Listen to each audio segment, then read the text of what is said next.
70년 전에 우리 민족은 6.25 전쟁이라는 큰 상처를 좀 가지고 있습니다.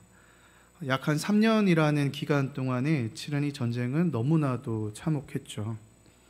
밀고 또 밀리는 전쟁 속에서 이 남북의 군인들 그리고 민간인 사상자만 한 200만 명이 넘었다고 하고요. 그래서 삶의 터전은 처참히 잿더미로 변해버렸습니다. 근데 너무나도 안타까운 것은 이 전쟁은 일본과의 전쟁도 아니었고 또 중국과의 전쟁도 아니었고 바로 우리 민족들 간의 싸움이었다는 겁니다.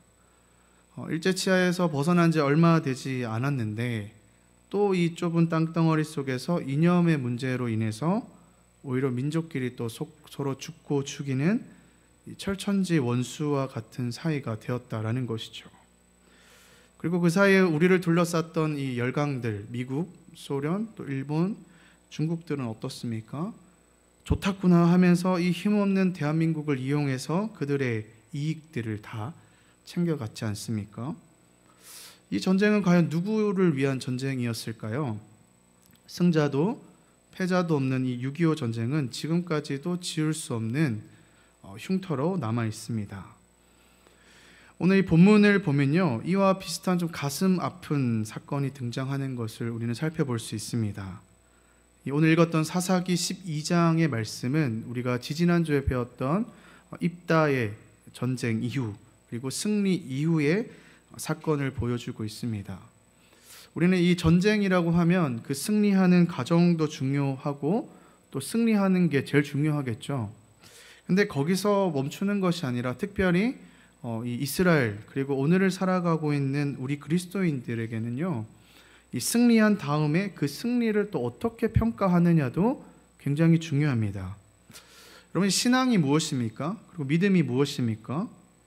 이 승리한 뒤에 우리가 주님을 붙잡고 살아간 뒤에 그 승리의 영광을 내가 아니 누구죠? 하나님께 돌리는 것이죠.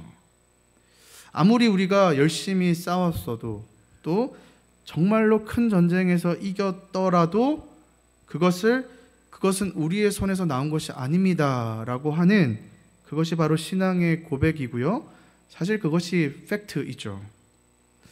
우리가 참 많은 것들을 하는 것 같지만 우리 뒤에는 수많은 사람들의 도움이 있었고 또 그 수많은 사람들 뒤에는 하나님께서 이 천지 만물의 모든 것으로 우리에게 공급해 주시고 이끌어 주시고 도와주시는 하나님의 손길이 있었다라는 것이죠.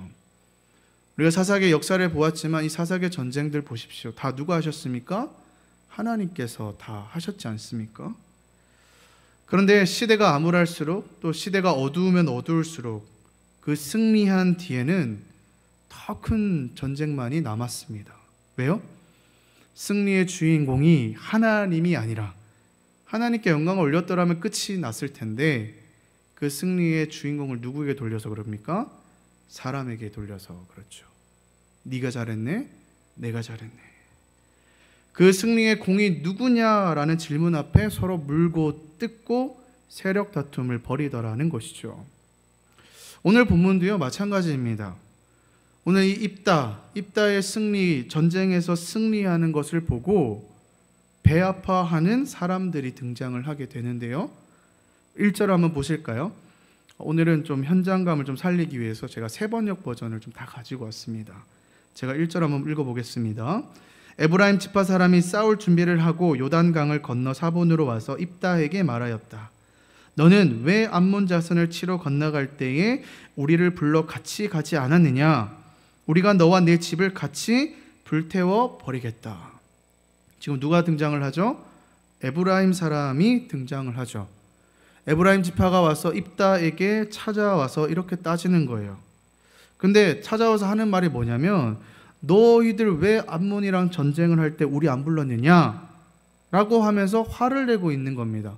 근데 단순히 이거는 나 좀 서운해 라고 표현하는 것이 아니라 지금 뭐라고 합니까? 우리가 너와 내 집을 같이 뭐 하겠다고요? 불살라버리겠다라고 협박 아닌 협박을 하고 있더라는 것이죠. 왜 이 상황에서 협박을 했을까? 이유는 있습니다.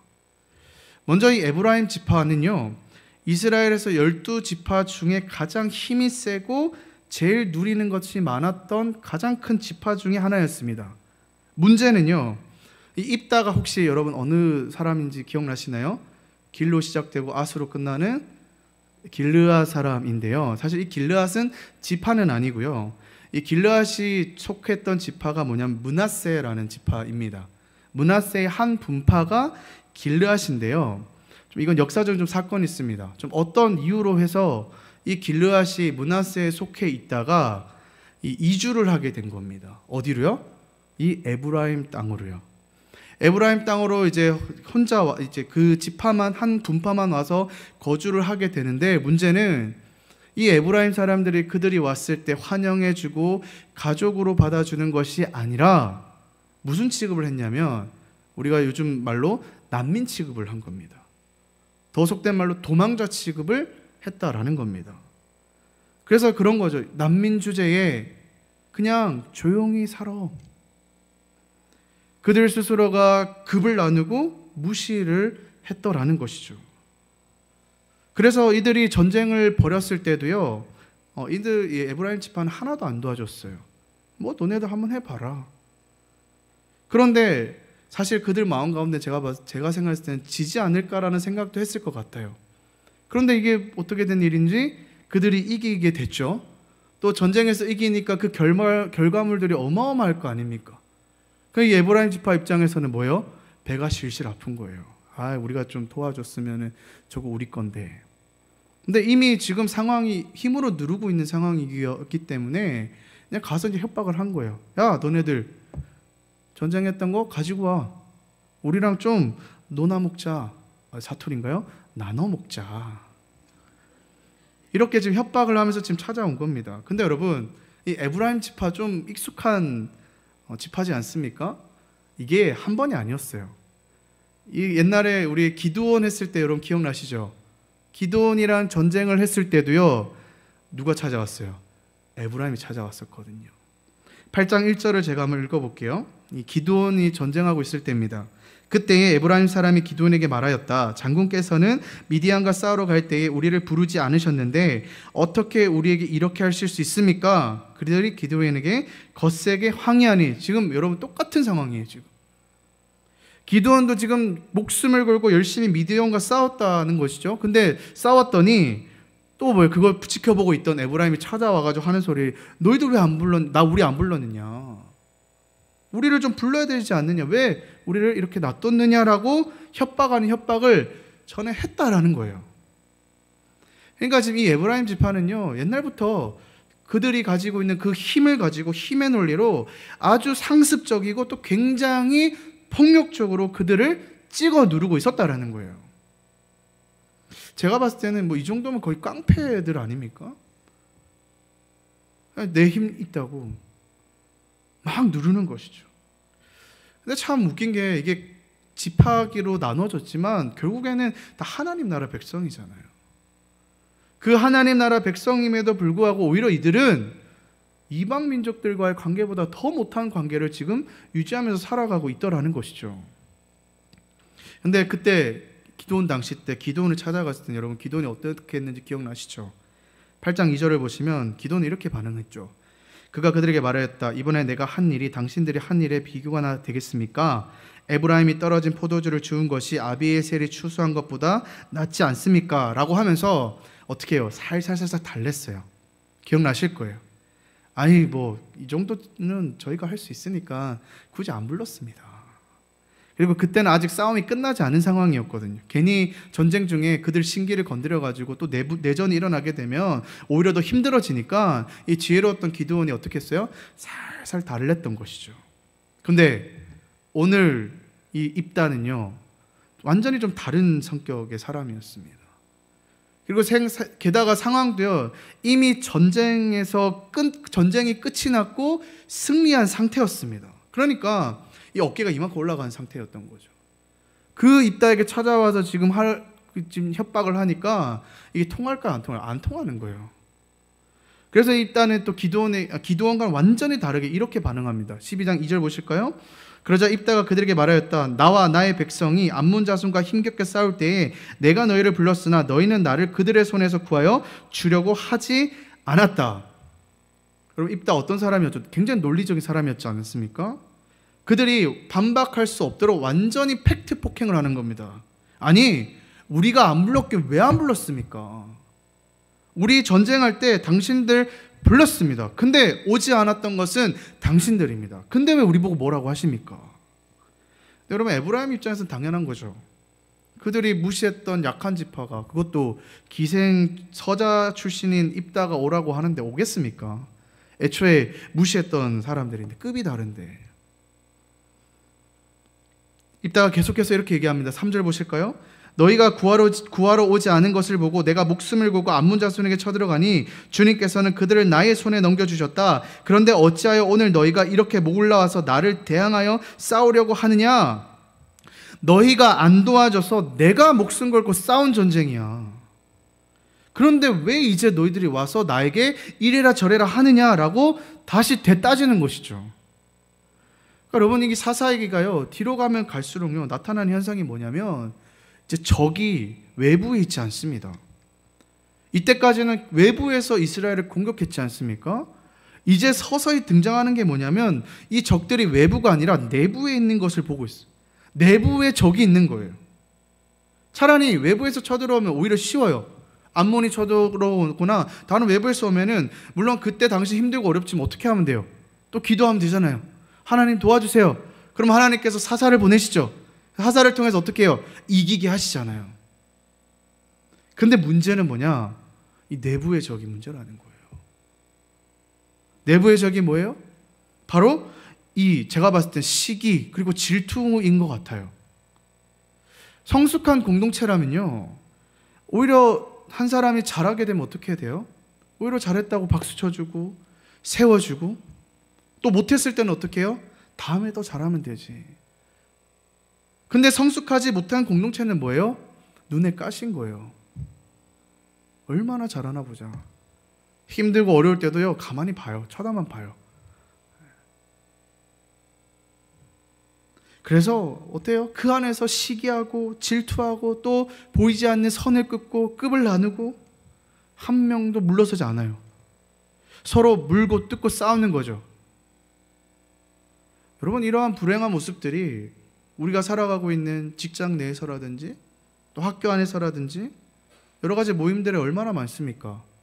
심지어 이 교회 안에서도요 이런 일들이 굉장히 많아요. 여러분 교회는 어떤 곳입니까? 서로 맞지 않은 다양한 사람들이 모인 곳이잖아요. 마음이 맞는 사람들이 모여서 예배드리는 것이 아니라 정말로 다양한 사람들이 모여가지고 하나님의 예수 그리스도의 이름으로 모인 곳이지 않습니까? 그래서 그 다양한 사람들이 너무 다르고 힘들고 갈등이 있을 수 있고 어려움이 있을 수 있지만 하나님께서 말씀을 통해 주신 그 비전과 꿈을 가지고 어떻게 한 마음으로 그 하나님의 나라를 만들어 가면서 앞으로 전진하는 게 교회죠. 그런데 너무나도 안타깝게도 성숙하지 못한 교회는 어떨까요? 이게 안 되는 거예요. 안 되는 거예요. 계속해서 보이지 않는 선을 만들고 급을 나누고 그리고 계층을 만들고 계급을 만들고 하나가 되지 못하는 거죠. 교회에서 아마 주변에 싸움이 났던 교회들을 좀 들어보셨을 겁니다.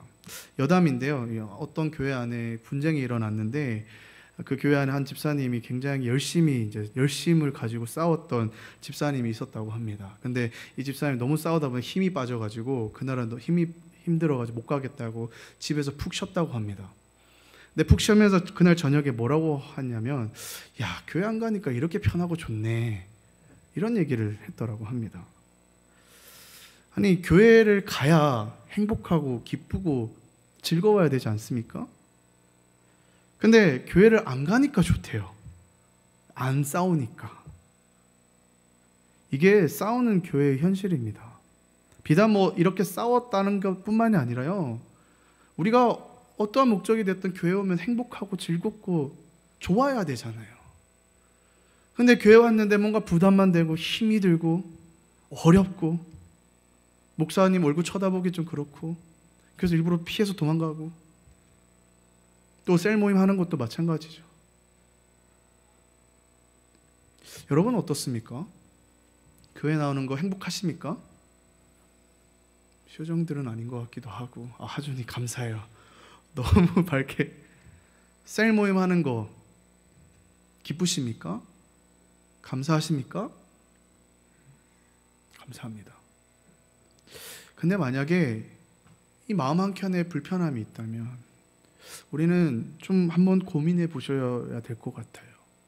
내 내부의 적이 무엇인지, 내가 교회 생활을 힘들게 하는 게 무엇인지, 내가 셀 모임을 하는데 거부감이 드는 이유가 무엇인지를 좀 진지하게 고민해 보셨으면 좋겠어요. 만약 그게 제가 문제라면 저한테 찾아오십시오.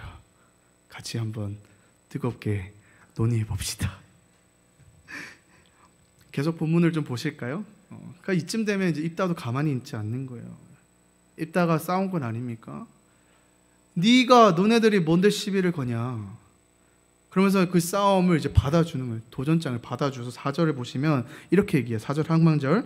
입다는 길앗 사람들을 모두 불러 모아 에브라임 지파 사람들과 싸워 무찔렀다. 여러분, 이 장면은 최초로 지파 대 지파의 전쟁이 벌어진 장면입니다. 개인적인 소규모인 내전들은 많이 있었는데요, 이렇게 지파 대 지파로 싸운 것은 거의 처음이에요. 물론 아까 얘기했듯이 길르앗은 지파보단 한 분파에 불과했지만요, 이게 왜 큰 전쟁이냐면 에브라임은 거의 전력을 다해 싸웠거든요. 나중에 뒤에 보시면요, 이 전쟁을 통해서 죽은 자만 4만 2천 명이라고 했어요. 근데 학자들은요, 이 숫자를 보고 뭐라고 얘기하냐면 아마도 그때 전쟁을 통해서 에브라임은 전멸했을 것이다 라고 할 정도였어요. 그러니까 이 전쟁을 통해서 이 에브라임은 거의 그냥 풍비박산이 났다라고 생각하시면 돼요. 어마어마한 전쟁이었다는 거예요. 근데 이렇게 싸움을 했던 이유가 뭐냐?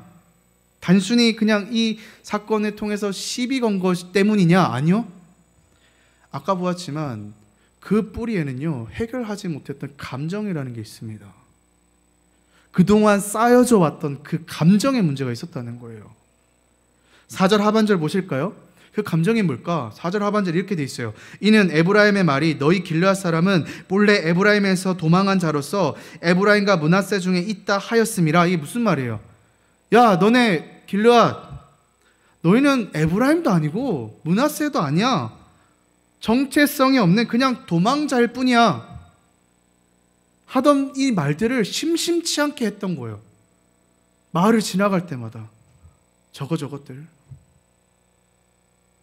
너희는 지파도 아니지 않느냐. 너희는 아무것도 아닌 그냥 떨어져 나온 도망자에 불과해. 너희는 그냥 이름 없는 존재들이야. 그러니까 여러분, 듣고 있는 이 길르앗 입장에서 얼마나 기분이 나빴겠어요. 그동안 이런 식으로 계속 무시를 해왔던 겁니다. 그러니까 요즘 얘기로 하면 요즘에는 요즘 얘기도 아니죠. 옛날 얘기부터 그랬죠. 이 아파트에 사시는 분이 많지는 않겠지만 이 아파트도요, 급이 있다면서요. 아파트 지을 때부터 아예 구분 지어서 짓는다고 합니다.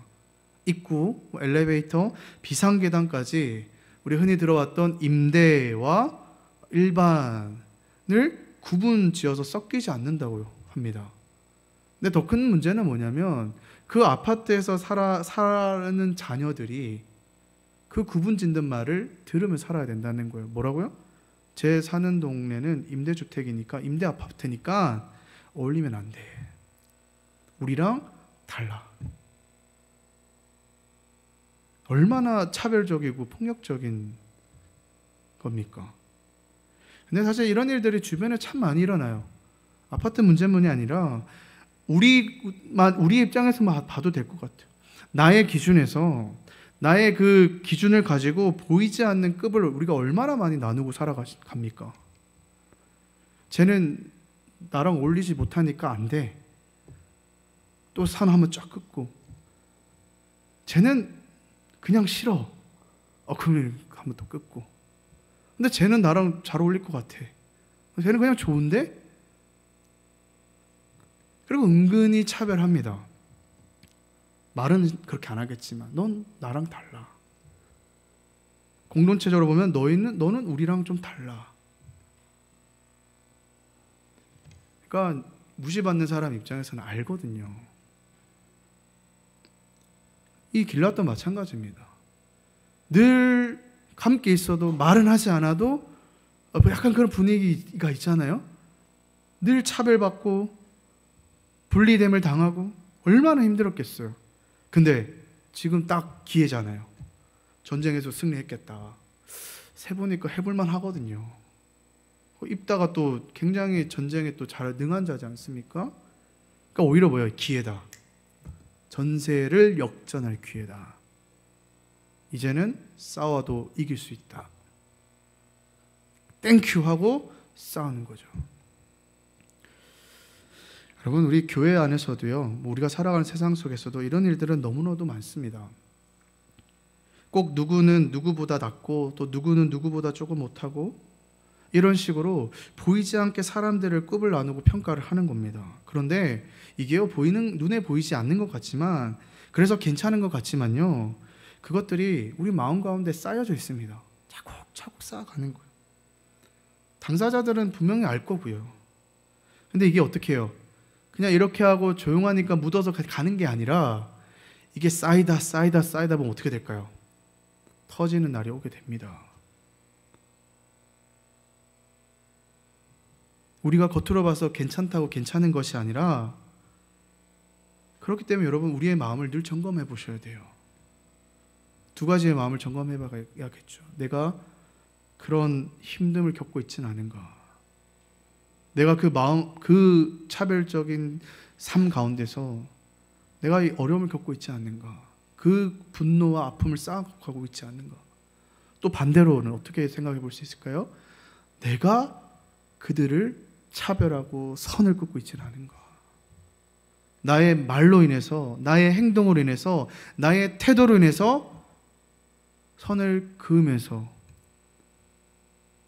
사실 따지고 보면 그렇게 우월한 위치도 아닌데도 불구하고 우월한 자로 살아가고 있지 않은가? 우리는 늘 한번 점검해 보셔야 됩니다. 세상에서 제일 알 수 없는 게 이 인간의 마음인 것 같아요. 여러분, 제 마음 아시나요? 제가 어떤 생각을 가지고 이 자리에 섰는지 아시나요? 뭐 물론 이유가 있겠죠. 좋으면 이유가 있고 나쁘면 이유가 있죠. 근데 제가 생각했을 때는 별로 이유가 없는 것 같아요.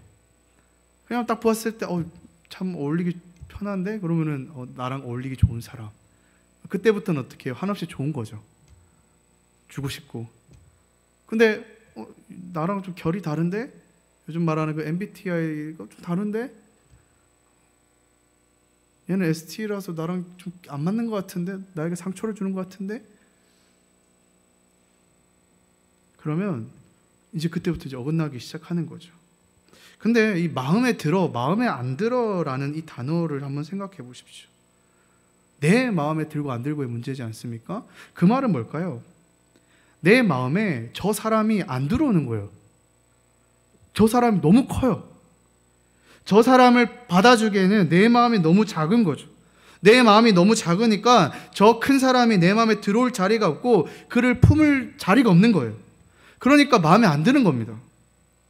그러면 어떻게 하면 될까요? 내 마음을 열면 되죠. 근데 열어도요, 웬만큼 열어서는 그 사람이 안 들어가요. 그냥 나보다 좀 작은 사람들은 받으려고 하면 받을 수 있는데 그 마음에 안 드는 사람은 너무 크기 때문에 이게 안 되는 거예요. 그럼 어떻게 해야 될까요? 찢어야죠. 확 찢어야죠. 확 찢어서 어떻게 그걸 받아 덮어야죠. 예수님께서 하셨던 것처럼. 근데 여러분 아시잖아요. 찢으면 어떻게 해요? 아프잖아요. 희생을 해야 되잖아요. 수고가 들어가잖아요. 또 어떻게 하면 내가 다칠 수도 있거든요. 그런데요, 아파도 그 마음을 찢어가지고 그 사람을 받아들이고 나면요, 그때부터는 여러분 하나님께서 개입하십니다. 하나님께서 그 찢어진 마음을 치료하십니다. 위로해 주세요. 그러니까 내 마음을 찢어서 그 큰 사람을 안는 순간에 그 사람도 안을 뿐만이 아니라 하나님께서 그 마음 가운데 함께 하시고 치료해 주시고 위로해 주시면서 그 사람을 함께 품을 수 있도록 도와주신다는 거예요. 그러니까 여러분, 우리는 결정하셔야 돼요. 내 마음에 안 드는 그 사람을 그냥 영원히 내 마음에 안 든다고 하고 무시하고 그렇게 살던가, 아니면 자꾸만 여러분 눈에 걸리지 않아요? 그 사람에게 내 마음을 쫙 찢어가지고 받아들이고, 그리고 어떻게 해요? 하나님과 함께 하심을 통해서 나도 회복되고 그 사람도 회복되고, 그러한 관계를 맺으며 살아가는가. 저도 참 본문을 보면서 참 많이 반성을 했습니다. 저도 뭐 아시는 분 아시겠지만 굉장히 소심한 사람이고요. 그 1대1이나 이렇게 사람 관계하는 거를 굉장히 힘들어하는 사람입니다. 그래서 내가 이 사역을 하는 게 맞느냐라는 고민을 할 정도로 이 관계 맺는 게 너무 어렵더라고요. 그래서 늘 제가 오늘로 딱 1년이 됐더라고요. 네. 뭐야. 네. 근데 제가 이제 사역을 쭉 돌아봤는데 참 핑계를 많이 댔더라고요. 사실 솔직히 말하면 도망가고 싶은 마음이 좀 커요. 내 마음 가운데는 저 사람과 저 청년과 만나야 되는데 라는 마음은 있고, 관계를 맺어야 되는데 라는 마음은 있는데 이게 안 되는 거예요. 그러면 이제 핑계 댈 게 뭐예요? 첫 번째, 바쁘다는 핑계. 그리고 내 내면은 뭐예요? 나는 참 인간관계를 참 못 맺으니까 어쩔 수 없지. 근데 그게 아니잖아요. 저도 저 나름대로 급을 짓고 있는, 왜? 한 사람은 또 안 만나는 게 아니거든요. 제가 좋아하는 사람들은 여전히 같이 만나고 있고, 심지어 밥도 자주 먹고, 또 자주 보는 사람들은 이제 익숙해지니까 또 만나고 있더라고요. 저도 마찬가지였던 거죠. 제 마음을 찢어가지고 내 눈에 보이는, 우리 몇 명 된다고, 그죠? 너무 반성을 많이 했어요. 아마 저로 인해서 뭐 아무 생각 없으실 수도 있지만 혹시라도 서운해 하시는 분들이 있다면 이 자리 빌어서 너무 죄송하다는 말씀 드리고 싶습니다. 그리고 저도 변하도록 노력하겠습니다. 부지런히 만나도록 할게요. 쫓아다니도록 하고, 또 인간이 나를 관심은 있나? 라고 생각하는 청년들도 분명히 있을 텐데, 네, 변하도록 노력하겠습니다. 여러분들이 이상해서 안 만나는 게 아니고요, 제가 이상해서 그런 거였어요. 어쨌든 지금 이 이스라엘 사람들이 이걸 거부하는 거예요. 같은 민족임에도 불구하고 그들이 받아들이기에는 에브라임이 크고요, 또 입다가 큰 거예요. 너무 상대들이 크니까 이게 받아들이지 못하니까 싸우게 되는 거고, 사실 웬만한 족속들은 신경도 안 쓰거든요. 약하니까 굳이 뭐 누를 필요도 없고. 근데 뭐예요? 얘네들은 지들 나보다 강하고, 또 아니면 나만큼 강하니까 마음에 안 드는 거예요. 그러니까 시기하고 질투하게 되고, 그래서 대판 붙게 되는 거죠. 얼마나 불행한 것입니까? 하나님께서 주셨던 그 축복을 가지고 서로 하나가 돼가지고, 하나님께서 이 가나안 땅을 주시면서 이 이스라엘 백성들에게 주셨던 꿈이 얼마나 원대합니까? 비전이 얼마나 선명하게 보여주셨습니까? 근데 그게 안 보이는 거예요. 지금 지네들끼리 싸우느라고. 사랑하는 여러분, 하나님의 비전을 보고 하나님의 꿈을 보는 여러분이 되셨으면 좋겠습니다. 이런 싸움은 너무 쓸데없는 소모전인 것 같아요. 5절 6절을 보실까요? 길앗 사람이 에브라임 사람보다 앞서 요단강 나루턱을 장악하고 에브라임 사람의 도망하는 자가 말하기를 청하건대 나를 건너가게 하라 하면 길앗 사람이 그에게 묻기를 내가 에브라임 사람이냐 하여 그가 만일 아니라 하면 그에 이르기를 십불렛이라 발음하여 에브라임 사람이 그렇게 바로 말하지 못하고 십불렛이라 발음하면 길앗 사람이 곧 그를 잡아서 요단강 나루턱에서 죽였더라. 그때 에브라임 사람의 죽은 자가 42,000명이었더라. 진짜 놀라운 게요, 지금 에브라임이 전쟁하려고 지금 42,000명 이상을 보냈다는 거거든요. 근데 아까 앞서 입다랑 싸울 때 단 한 명도 안 보냈어요. 지금 이방 민족이랑 싸울 때는 한 명도 안 보내다가 지들끼리 싸울 때 42,000명을 보냈다고요. 그거 전리품 좀 얻으려고. 무시무시한 사건입니다. 정작 외부에서 자기 나라를 쳐들어오는 거는 안중에도 없고, 입다가요 작정을 하고, 이제 이 안에 분노가 가득하죠. 작정을 하고 전쟁을 하는데 에브라임이 어떻게 이길 턱이 있겠습니까? 전쟁에 능하고 지뢰에 능하고 논리적이고 이스라엘 모든 역사를 깨고 있는 이 입다 앞에 이 에브라임이 대패를 하고 마는데요, 이길 수가 없는 거예요. 그래가지고 완전 홍비백산이 돼가지고 이제 다시 이제 퇴각을 하고 있는데, 이 퇴각을 하는 그 퇴각로까지 이 입다가 다 알고 있었던 거예요. 길목에 탁 막아놓고 이렇게 딱 서가지고 무슨 테스트를 하냐면, 너 발음 한번 해봐. 이거 뭐라고 적혀 있어요? 십볼렛. 네, 개역 성경대로 할게요. 십볼렛이라고 너 발음해봐 라고 하면, 이 길르앗 사는 사람들은 십볼렛이라고 얘기를 합니다. 근데 그 에브라임 사람들은 이게 발음이 안 됐다고 해요. 그러니까 사투리 차이인 것 같아요. 그래서 십볼렛이라고 해야 되는데 시볼렛. 제가 이스라엘 사람이 아니어가지고 우리나라 말로 하면 쌀과 살 차이인 것 같아요. 너 쌀 해봐 했는데 살 이러면 죽임을 당하는. 그래서 42,000명이 그 자리에서 죽었다고 합니다. 정말 무시무시한 일이죠.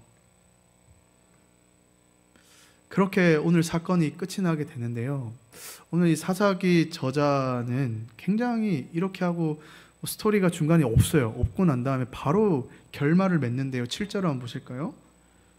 입다가 이스라엘 사사가 된 지 6년이라 길르앗 사람 입다가 죽음에 길르앗에 있는 그 성읍에서 장사되었다. 이러고 하고 입다가 끝이 나버려요. 보통 이스라엘이 이제 이기고 나면은 평화가 최소 못해도 한 20년 이렇게 찾아왔는데, 그 20년을 이제 못 채웁니다. 그렇게 악을 써가지고 이 입다가 이제 성공했잖아요. 그가 원했던 머리도 됐어요. 그를 괴롭혔던 에브라임도 이겼어요. 거침이 없어요. 근데 고작 뭐예요? 6년밖에 못 다스렸어요. 근데 정작 제가 봤을 때 이 6년도에 평안하지 않았을 것 같아요. 계속된 내전이 있었던 것 같아요. 싸우고 또 싸우고 지키고. 고작 그가 얻으려고 했던 건 6년밖에 안.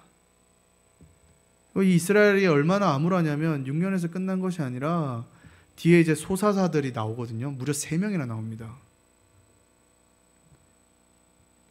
엘론, 압돈, 입산. 근데 얼마 다스리지 못해요. 이게 뭘 말을 하는 걸까요? 평화가 이제 지속되지 못하는 거예요. 조금만 있다가 또 문제가 생기고, 조금만 있다가 또 문제가 생기고, 또 문제가 생기고.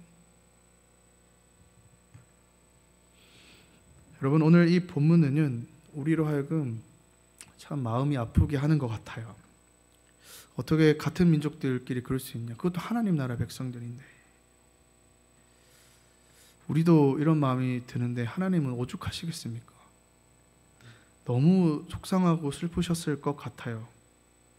근데 이들이 싸웠던 이유를 들어보면 더 속상하지 않습니까? 정말 어떻게 보면 별거 아닌 거잖아요. 그냥 그들이 왔을 때 보듬어주고 안아주고, 아 너네 잘 왔어. 그래 우리 민족인데 지파 다른 뭐 어때? 같이 살자. 받아주기만 했더라도 이렇게까지 됐을까요?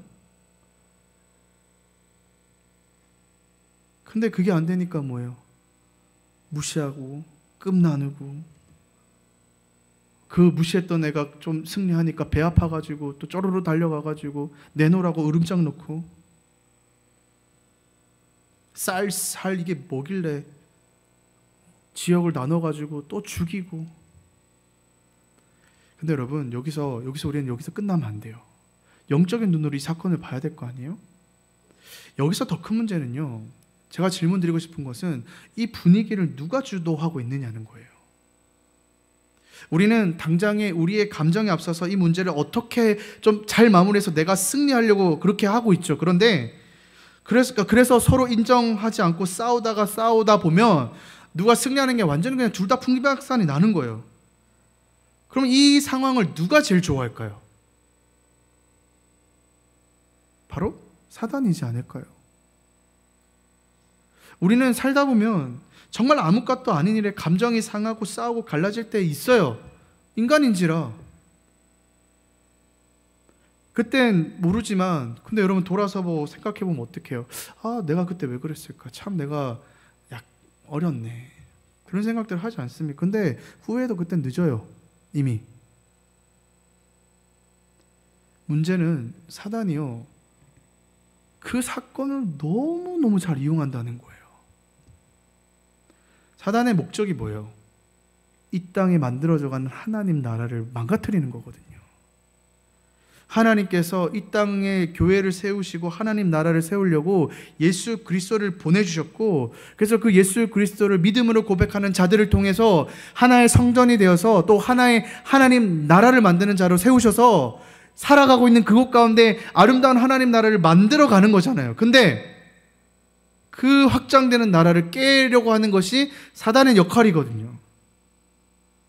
그러니까 이 사단은 두 눈을 부립혀가지고 그 세밀하게 지금 들어부터 보고 있는 거예요. 어떻게 하면 이것들을 부술 수 있을까? 근데 그 사단의 전략은 그냥 핵폭탄 하나 가져가고 빵 터뜨려가지고 그냥 초전박살시키는 게 아니라 우리 인간의 연약한 점들을 건드리는 거예요. 우리 안에 질투심, 이기심, 나의 욕심, 나의 질투, 오라, 요거면 되겠다. 요거를 톡톡톡톡톡톡 건드린 거예요. 오늘 보셨잖아요. 아무것도 아닌 거 가지고 이게 커지고 커져가지고 싸우고 죽이고 멸문당하고, 승자도 패자도 없는 이 사단의 싸움에 우리는 늘 걸려 넘어질 수 있는 상황 속에 처해져 있다는 겁니다. 정말 이런 일들이 많아요.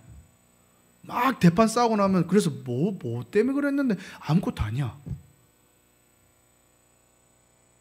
저 인간이 우리 아들 무시했어. 그러고 싸움. 그래서 여러분, 사실 우리의 적은요, 내부에 있는 것도 결코 아닙니다. 여러분들이 아니에요. 정말 우리의 적은 어디 있습니까? 에베소서 6장 12절 말씀 보실까요?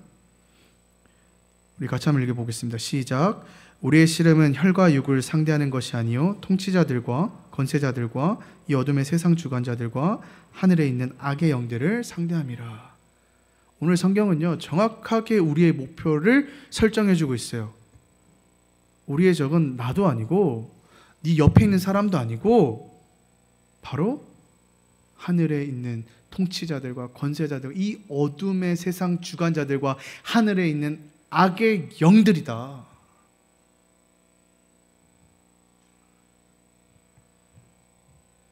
우리는 정확하게 우리의 적들을 볼 수 있어야 됩니다. 사단은 아마 비웃을 거예요. 또 아무것도 아닌 거 가지고 싸우고 또 갈라지고, 또 아무것도 아닌 거 내 마음에 꽁꽁 싸매가지고 막 이거 막 키우고 있고 막 언젠가 한번 보자.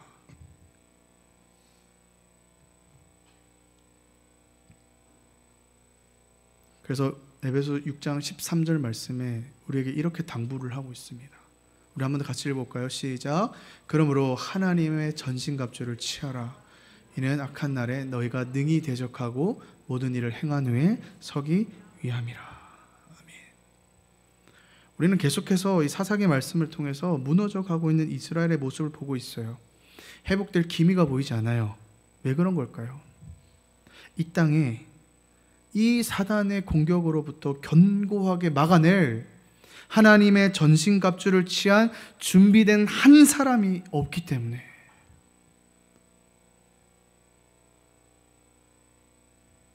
하나님께서 세우신 이 사사들조차도요, 믿음직하지 못하지 않은 걸 보지 않습니까?